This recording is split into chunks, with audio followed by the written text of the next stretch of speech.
अस्सलाम वालेकुम रहमतुल्लाहि व बरकातुहू। गाइस, इंडियन हिंदू पंडित अनिरुद्धाचार्य एक दफा फिर बेनकाब हो गया जब उससे हिंदू लड़की ने भरे मजमे में यह सवाल किया कि आप तो कहते हैं कि गोश्त, लहसुन और प्याज खाना हराम है और हिंदुओं की किताबों में लिखा हुआ है कि ये चीजें खा सकते हैं। तो इस पर उससे कोई जवाब न बन सका। आइए ये वीडियो देखिए और इस पर सुनते हैं डॉक्टर जाकिर नाइक साहब से। दिलचस्प तकरीर है, वीडियो में हमारे साथ आखिर तक रहिएगा। पूछना था कि यथार्थ गीता में लिखा हुआ है कि प्याज, लहसुन, मांस, मछली तमसी भोजन नहीं है। हाँ, तो तमसी नहीं है। तामसी नहीं ऐसा लिखा है। हाँ, यथार्थ गीता में लिखा हुआ है महाराज जी। कहाँ है यथार्थ गीता? प्रश्नोत्तरी में सारे लोग सुन रहे हैं और उसमें ना सारे लोग वही पूछे कि अपने गुरु जी से पूछ के आना। आपकी अभी प्रश्नोत्तरी भी सब लोग सुन रहे हैं। इसमें ऊपर लिखा है दुम्बा चीनियों को मेंढक, तो दूसरी ओर ध्रुव जैसे ठंडे प्रदेशों में मांस बिना गुजारा नहीं है ना। रूस और मंगोलिया के आदिवासी खाद्य में घोड़े इस्तेमाल करते हैं। यूरोपवासी गाय तथा सुअर दोनों खाते हैं। फिर भी विद्या, बुद्धि, विकास तथा उन्नति में अमेरिका और यूरोपवासी प्रथम श्रेणी में गिने जा रहे हैं। ये इन्होंने बताया है कि वहां पे लोग खाते हैं, खाना चाहिए। ये इसमें नहीं लिखा है? इस वाले पेज में महाराज जी लिखा हुआ है। कहाँ? थोड़ा यहाँ जाइए, हमें बताइए, हम इसको समझ के फिर आपको समझाएं। अच्छा, ये ठीक है। हे अर्जुन, जो यज्ञ केवल दंभाचरण के लिए हो या फल को उद्देश्य बनाकर किया जाता हो उसे राक्षस यज्ञ जान। यह करता यज्ञ की विधि जान, किंतु दंभाचरण या फल के उद्देश्य बनाकर करता है कि अमुक वस्तु मिलेगी तथा लोग देखें कि यज्ञ करता है, प्रशंसा करेंगे, ऐसे यज्ञ करता वस्तुतः राजसी और तामस। इसमें नहीं लिखा ये, आप पहले पढ़ लीजिए फिर मेरे को बताइए। यदि देखो मैं आपको बता दूं महाराज जी, यहाँ है प्याज राजसी और ना लहसुन तामसी है। अच्छा, कहाँ तामसी? ये लिखा तो तामसी है जी। तामसी है, इसमें लहसुन तामसी लिखा है। चलो मैं पूरा पढ़ लेता हूँ। योगेश्वर कृष्ण के अनुसार स्वभाव से हृदय को प्रिय लगने वाला बल, आरोग्य, बुद्धि और वायु बढ़ाने वाला भोज्य पदार्थ ही सात्विक है। जो भोज्य पदार्थ सात्विक है वह सात्विक मनुष्य को प्रिय होता है। इससे स्पष्ट हो जाता है कि कोई भी खाद्य वस्तु सात्विक, राजसी अथवा तामसी नहीं होती। उसका प्रयोग सात्विकी, राजसी तथा तामसी हुआ करता है। ना दूध सात्विक है, ना प्याज राजसी है और ना लहसुन तामसी है। ये इनका अपना मत है जी। ये इनका अपना मत है। क्योंकि महाराज जी हम लोग प्याज लहसुन नहीं खाते हैं शुरू से ही हम लोग। हाँ। लेकिन रिलेशन वाले सब बोलते हैं ना कि ग्रंथ में खुद लिखा हुआ है, ना जी, ना जी, मना करते अब गीता देना, खाना चाहिए। अब गीता देना। तो इसीलिए महाराज जी ना बोले कि अपने गुरु जी से पूछ के आना, हम लोग सुनेंगे प्रश्नोत्तरी में। बेटा गीता वहाँ देना, वो रखी है। भाई आप हिंदू है ना? आपके नाम से लगता है आप हिंदू है। हिंदू है ना सर? जी हिंदू ही है। आप हिंदू है ना? हाँ हाँ बिल्कुल सही, आपके नाम से लग रहा है। आनंद आपका नाम है, आप हिंदू है। आपको गलतफहमी होंगी कि हिंदू मजहब में गोश्त खाना हराम है।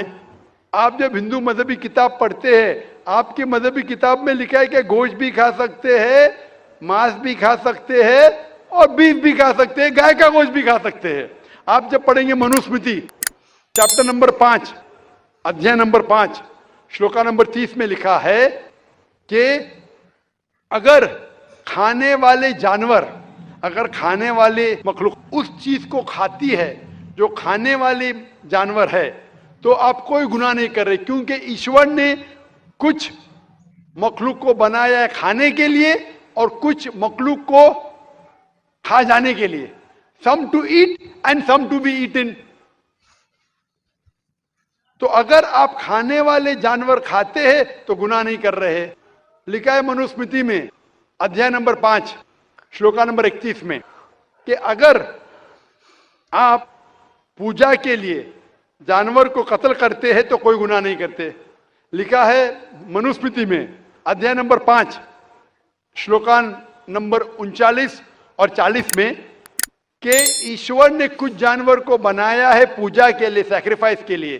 तो killing in sacrifice is not killing. तो कत्ल करना पूजा में कत्ल नहीं है।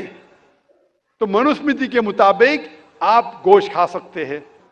फिर आप जब मुताला करेंगे महाभारत का, महाभारत में अनुशासन पर्व में अध्याय नंबर 88 में युधिष्ठिर, पांडव के 5 भाई थे।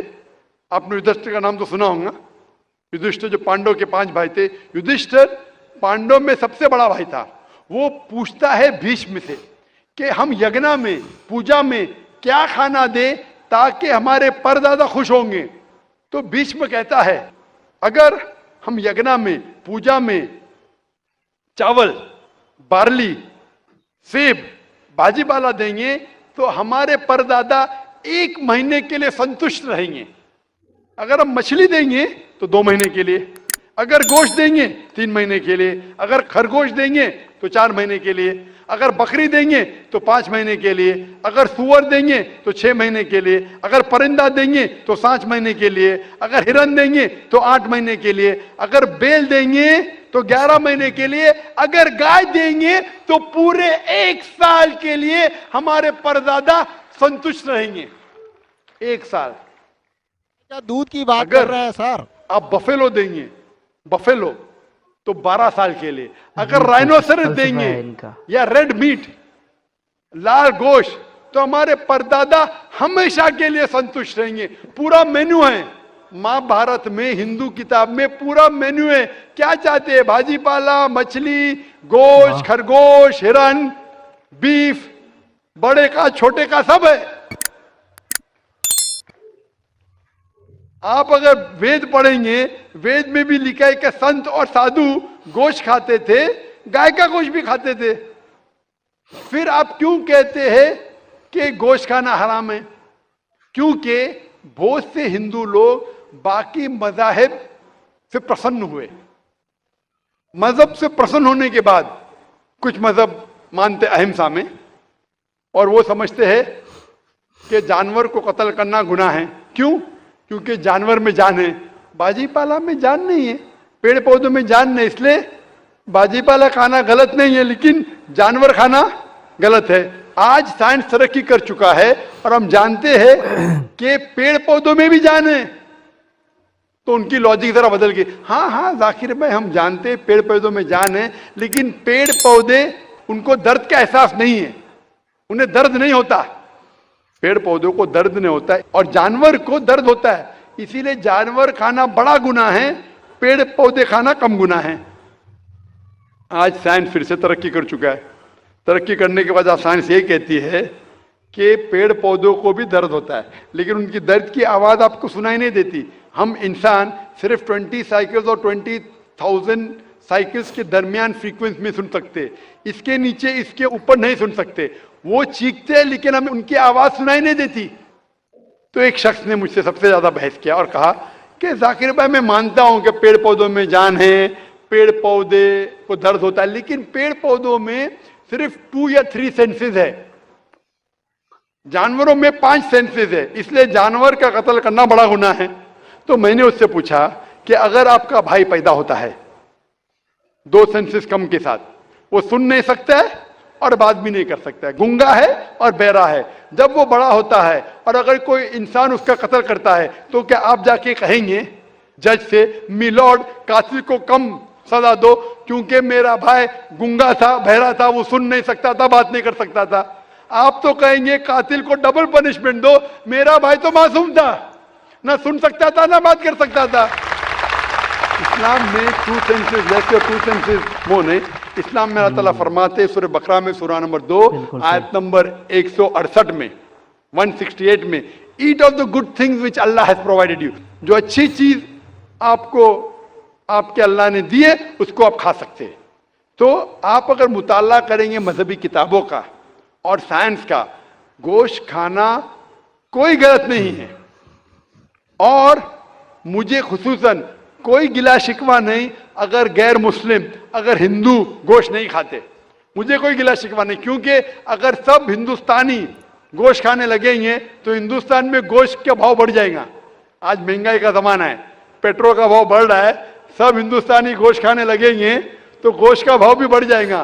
तो मुझे कोई गिला शिकवा नहीं आप अगर गोश्त नहीं खाते, लेकिन अगर आप ये कहेंगे कि गोश्त खाना गलत है तो आपको आपकी मजहबी किताबों के बारे में नहीं पता है और साइंस का भी नहीं पता है। अगर आप कहेंगे किसी की जान नहीं लेना चाहिए तो आप 2 मिनट भी जी नहीं सकते।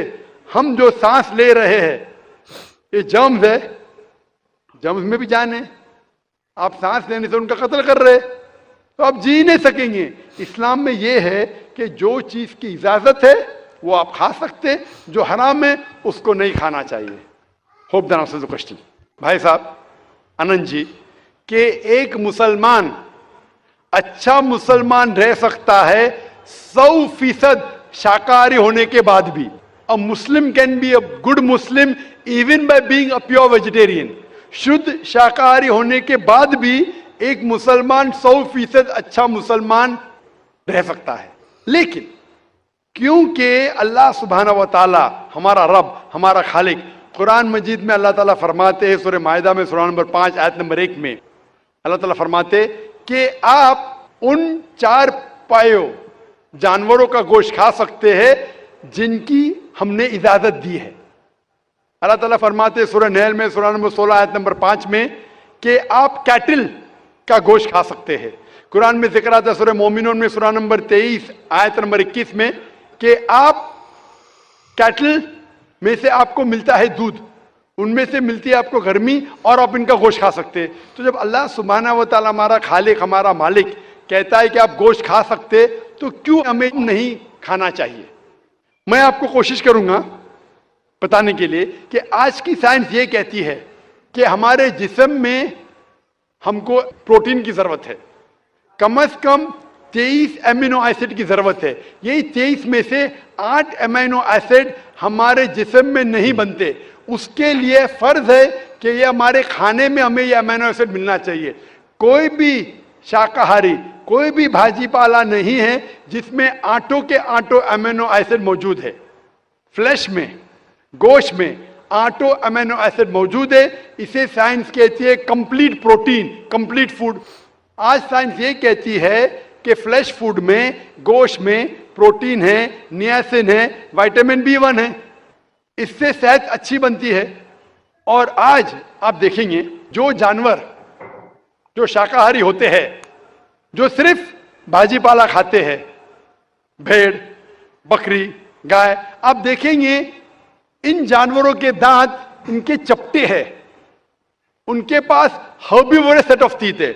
ये सिर्फ भाजी पाला खाते, गोश्त खा ही नहीं सकते। जब आप देखेंगे मांसाहारी जानवर के दांत, शेर बब्बर, चीता, उनके नोकीली दांत होते हैं। ये सिर्फ गोश्त खाते हैं, भाजी पाला खा ही नहीं सकते। जब आप अपने दांत आईने में देखेंगे तो भगवान ने, ईश्वर ने, हमारे खालिक ने हमें दोनों दांत दिया है, चपटे दांत भी दिया है और नोकीले दांत भी दिया है। अगर हमारा ईश्वर चाहता था कि हम सिर्फ भाजी पाला खाए तो ये नोकीले दांत क्यों दिया? गोश्त खाने के लिए। आज की साइंस कहती है कि जो डाइजेस्टिव सिस्टम है हर्बीवोरस एनिमल का, गाय, भेड़, बकरी के, वो सिर्फ भाजी पाला डाइजेस्ट कर सकते, गोश्त को डाइजेस्ट कर ही नहीं सकते। जो डाइजेस्टिव सिस्टम कार्निवोरस एनिमल का है, चीता, शेर बब्बर, ये सिर्फ गोश्त डाइजेस्ट कर सकते, भाजी पाला नहीं। लेकिन हम इंसानों को अल्लाह ताला ने, हमारे ईश्वर ने स्मॉल इंटेस्टाइन भी दिया है, बिग इंटेस्टाइन भी दिया है। हम भाजी पाला भी डाइजेस्ट कर सकते, गोश्त भी डाइजेस्ट कर सकते। अगर हमारा ईश्वर चाहता था कि हम सिर्फ भाजी पाला खाए तो हमें ये डाइजेस्टिव सिस्टम क्यों दिया जो गोश्त को भी डाइजेस्ट कर सकता है? तो साइंटिफिकली हमारा जिस्म हमारे ईश्वर ने ऐसा बनाया है कि हम भाजी पाला भी खा सकते हैं, गोश्त भी खा सकते हैं। और बहुत लोगों को गलत फहमी है कि हिंदू मजहब में गोश्त खाने की ममानियत है।